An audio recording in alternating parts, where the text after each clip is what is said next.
ಕರ್ಕ ರಾಶಿ ಇವರಿಗೆ ಷಷ್ಠದಲ್ಲಿ ಅಷ್ಟಮದಲ್ಲಿ ಪಾಪಗ್ರಹರು ಇರುವ ಒಂದು ತಿಂಗಳು ನಡೀತಾ ಇದೆ. ಸ್ವಲ್ಪ ಚಿಂತೆಗಳು ಬೆಳೀತದೆ.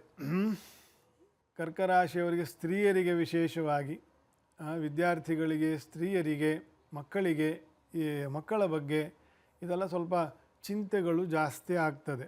ಅನಾರೋಗ್ಯವೂ ಕೂಡ ಸ್ವಲ್ಪ ಬೆಳೆಯುವಂತಹ ತಿಂಗಳು. ಹೆಚ್ಚು ಆರೋಗ್ಯದ ಬಗ್ಗೆ ಕಾಳಜಿ ವಹಿಸಬೇಕು. ಚಿಂತೆ, ಅನಾವಶ್ಯಕವಾಗಿ ಚಿಂತೆ ಮಾಡ್ತಕ್ಕಂಥ ಜನರು ಜಾಸ್ತಿ ಇದ್ದಾರೆ.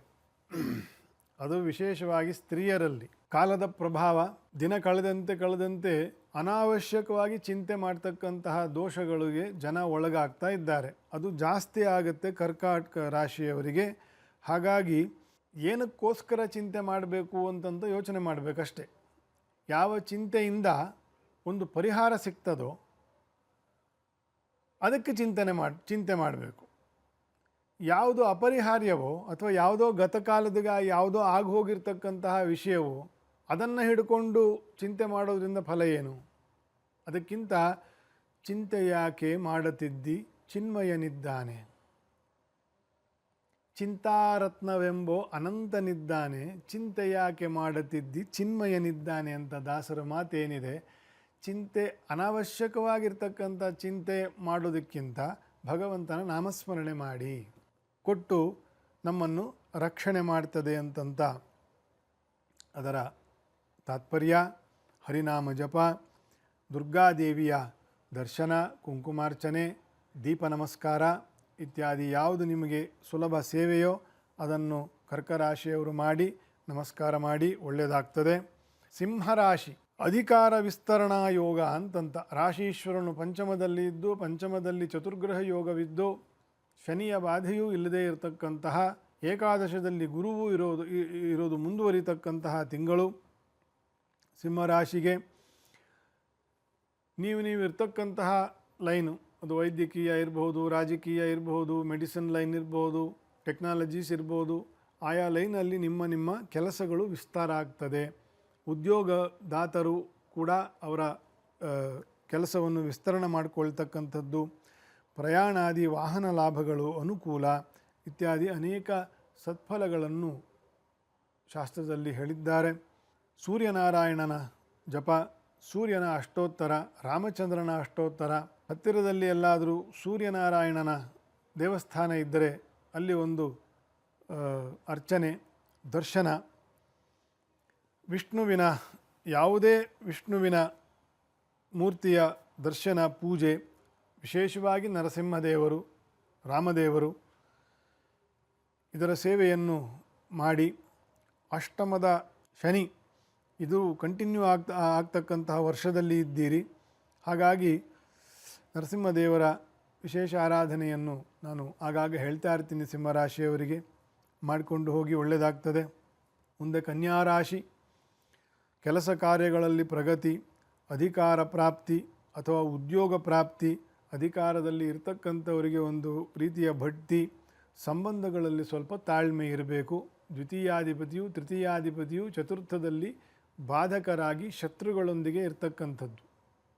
ನೀವೇನು ಮಾತಾಡ್ತೀರಿ, ಎಷ್ಟು ಮಾತಾಡ್ತೀರಿ, ಯಾವ ಶಬ್ದ ಬಳಸ್ತೀರಿ, ಇದೆಲ್ಲ ಸ್ವಲ್ಪ ಅದರ ಮೇಲೆ ದುಷ್ಪರಿಣಾಮಗಳು ಉಂಟಾಗ್ತದೆ. ಗ್ರಹಚಾರ ಕೆಟ್ಟಾಗ ಆಗ ಸ್ವಲ್ಪ ಮನಸ್ತಾಪಗಳು ಬಂದು ಬೇಸರ ಪಟ್ಕೊಳ್ತಕ್ಕಂಥದ್ದು ಮಾಡಿಕೊಳ್ಬೇಡಿ ಅಂತಂತ ತಿಳ್ಕೊಳ್ಬೇಕು. ತಾಳ್ಮೆಯಿಂದ ಮಾತು, ತಾಳ್ಮೆಯಿಂದ ಖರ್ಚು. ಕನ್ಯಾರಾಶಿಯವರಿಗೆ, ವಿದ್ಯಾರ್ಥಿಗಳಿಗೆ ಒಳ್ಳೆಯ ಪ್ರಗತಿ ಉಂಟಾಗ್ತಕ್ಕಂತಹ ವರ್ಷ ಇದೆ. ಮಾಸವೂ ಹಾಗೇ ಇದೆ. ಶ್ರೀ ಗಣಪತಿ ದೇವರ ವಿಶೇಷ ಸೇವೆ, ಗುರು ಪ್ರಾರ್ಥನೆ, ರಾಯರು, ನಿಮ್ಮ ಇಷ್ಟ ಗುರುಗಳು, ವಿಶೇಷವಾಗಿ ರಾಯರು, ಇವರ ಸೇವೆಯನ್ನು ಮಾಡ್ತಾ ಮುಂದುವರಿಯಿರಿ. ಕನ್ಯಾರಾಶಿಯವರಿಗೆ ಒಳ್ಳೆಯದಾಗ್ತದೆ. ತುಲಾರಾಶಿ ಶುಭ ಕಾರ್ಯಗಳಲ್ಲಿ ಸ್ವಲ್ಪ ನಿಧಾನವಾಗಿ ಪ್ರಗತಿ ಆಗ್ತದೆ. ತಾಳ್ಮೆ ಇರಬೇಕು. ರಾಶೀಶ್ವರನಿಗೆ ಬಲ ಇಲ್ಲ. ಗುರುವು ನಿಮ್ಮ ರಾಶಿಯನ್ನು ನೋಡ್ತಾರೆ 9ನೇ ಮನೆಯಿಂದ. ಸ್ವಲ್ಪ ನಿಧಾನವಾಗಿ ಪ್ರಗತಿ ಆಗ್ತದೆ. ಸಂಬಂಧಗಳಲ್ಲಿ ಸ್ವಲ್ಪ ಸಮಾಧಾನದಿಂದ ವ್ಯವಹರಿಸಬೇಕು. ದ್ವಿತೀಯ ಪತಿಯು ತೃತೀಯದಲ್ಲಿ ರಾಶೀಶ್ವರನನ್ನು ಸೇರಿಕೊಂಡಿರ್ತಕ್ಕಂಥ ಒಂದು ದೋಷ ಉಂಟು. ಪಂಚಮದ ರಾಹುವಿನ ದೋಷವೂ ಉಂಟು. ಮಂಗಳವಾರದಂದು ಸುಬ್ರಹ್ಮಣ್ಯ ನಾಗದೇವರ ದರ್ಶನ, ತೀರ್ಥ ತಗೊಂಡು ತಲೆ ಮೇಲೆ ಪ್ರೋಕ್ಷಣೆ ಮಾಡಿಕೊಳ್ತಕ್ಕಂಥದ್ದು, ದುರ್ಗಾದೇವಿಯ ಅರ್ಚನೆ, ಅಲಂಕಾರ, ದೀಪ ನಮಸ್ಕಾರ, ಯಾವುದು ಸುಲಭದಲ್ಲಿ ನಿಮಗೆ ನೆಮ್ಮದಿಯನ್ನು ತರುತ್ತದೋ ಆ ಪೂಜೆಯನ್ನು ಮಾಡ್ತಾ ಮುಂದುವರಿತಕ್ಕಂಥದ್ದು ತುಲಾರಾಶಿಯವರು. ವೃಶ್ಚಿಕ ರಾಶಿ ಬಹಳ ಸಂಯಮ ಬೇಕಾಗ್ತದೆ. ಗುರುವಿನ ಅನುಕೂಲ ಇಲ್ಲ. ಪಂಚಮದ ಶನಿ, ಚತುರ್ಥದಲ್ಲಿ ರಾಹು, ದ್ವಿತೀಯದಲ್ಲಿ ಬಾಧಕವಾಗಿರ್ತಕ್ಕಂಥ ರಾಶೀಶ್ವರನ ಕುಜನ ಒಂದು ಸಂಚಾರ, ಮಾತು, ಹಣ, ಸಂಘ ಈ ಮೂರರಿಂದಲೂ ಪತನ ಭೀತಿ ಉಂಟಾಗ್ತದೆ. ಅಥವಾ ಅದೇ ಶತ್ರು, ಮಾತೇ ಶತ್ರು, ಮತ್ತು ಹಣವೇ ಶತ್ರು ಆಗ್ತಕ್ಕಂಥದ್ದು, ಮತ್ತು ಸಂಘವೇ ಶತ್ರು ಆಗ್ತಕ್ಕಂಥದ್ದು. ಶತ್ರುಗಳ ಸಂಘ ಮಾಡೋದು ಅಂತಲ್ಲ, ಇರುವ ಸಂಘವೇ ಶತ್ರು ಆಗ್ತಕ್ಕಂತಹ ಒಂದು ದೋಷಗಳು ಏರ್ಪಾಡಾಗುವ ಸಾಧ್ಯತೆ ಇರ್ತದೆ.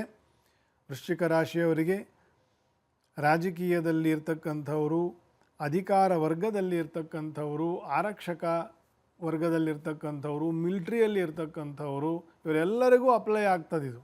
ಸೊ ಯು ಹ್ಯಾವ್ ಟು, ಅದಕ್ಕೆ ತಾಳುವಿಕೆಗಿಂತನ್ಯ ತಪವೂ ಇಲ್ಲ, ವಾದಿರಾಜ ಸ್ವಾಮಿಗಳ ಮಾತು. ಕೇಳಬಲ್ಲವರಿಗೆ ಪೇಳುವೆನು ಸೊಲ್ಲ. ಎಲ್ಲರೂ ಕೇಳಿಸ್ಕೊಳ್ಳಲ್ಲಪ್ಪ, ಕೇಳಬಲ್ಲವರಿಗೆ. ಒಬ್ಬರದ್ದು ಹಿತವಚನವನ್ನು ಕೇಳಿಸ್ಕೊಳ್ಳೋಕ್ಕೂ ಮನುಷ್ಯನಿಗೂ ಒಂದು ಯೋಗ್ಯತೆ ಬೇಕು. ಎಲ್ರಿಗೂ ಎಲ್ಲದನ್ನೂ ಹೇಳ್ತಾ ಇದ್ದರೆ ಯಾರೂ ಕೇಳಿಸ್ಕೊಳ್ಳೋದಿಲ್ಲ. ಕೇಳಬಲ್ಲವರಿಗೆ ಪೇಳುವೆನು ಸೊಲ್ಲ, ತಾಳುವಿಕೆಗಿಂತನ್ಯ ತಪವೂ ಇಲ್ಲ ಅಂತಂತ ಸುಂದರವಾಗಿರ್ತಕ್ಕಂಥ ಕೃತಿ. ಅದರಂತೆ ವೃಶ್ಚಿಕ ರಾಶಿಯವರು ನಡ್ಕೊಳ್ಳೋಕ್ಕೆ ಪ್ರಯತ್ನ ಮಾಡಿದರೆ ಈ ತಿಂಗಳು ಹೆಚ್ಚು ಅವರಿಗೆ ರಕ್ಷಿತವಾಗಿ ಇರ್ತಾರೆ. ನವಗ್ರಹರ ಶಾಂತಿ, ಕಳಶ ಪೂಜೆ, ಪ್ರದಕ್ಷಿಣ ನಮಸ್ಕಾರ ಶ್ರದ್ಧೆಯಿಂದ ಮಾಡಿಕೊಂಡು ಮುಂದುವರಿತಕ್ಕಂಥದ್ದು ವೃಶ್ಚಿಕ ರಾಶಿಯವರು. ಧನುರಾಶಿಗೆ ಮಾನಸಿಕವಾಗಿರ್ತಕ್ಕಂಥ ಒತ್ತಡಗಳು ಜಾಸ್ತಿ ಆಗ್ತದೆ. ಅದರಿಂದ ಅನಾರೋಗ್ಯವು ಉಂಟಾಗುವ ಸಾಧ್ಯತೆ ಜಾಸ್ತಿ ಇರ್ತದೆ. ಪಿತ್ತವಿಕಾರ ಆಗ್ತದೆ. ಶಾಂತಿ ಸಮಾಧಾನವನ್ನು ನಾವು ಕಷ್ಟಪಟ್ಟು ಗಳಿಸ್ಕೊಳ್ಬೇಕಾಗತ್ತೆ ಧನುರಾಶಿಯವರು. ಯಾಕಂದರೆ ರಾಶಿಯಲ್ಲೇ ಚತುರ್ಗ್ರಹ ಯೋಗ ಇದ್ದು ಬಲಿಷ್ಠ ರವಿಯ ಒಂದು ಸಂಚಾರದ ಯೋಗವೂ ಇದೆ. ಅಲ್ಲಿ ಶತ್ರುಗ್ರಹರ ಸಂಚಾರವೂ ಇದೆ. ಗುರುದೃಷ್ಟಿ ಇದೆ, ಏನು ತೊಂದರೆ ಇಲ್ಲ. ಆದರೂ ನಮ್ಮ ಎಚ್ಚರಿಕೆಯಲ್ಲಿ ನಾವಿರಬೇಕು.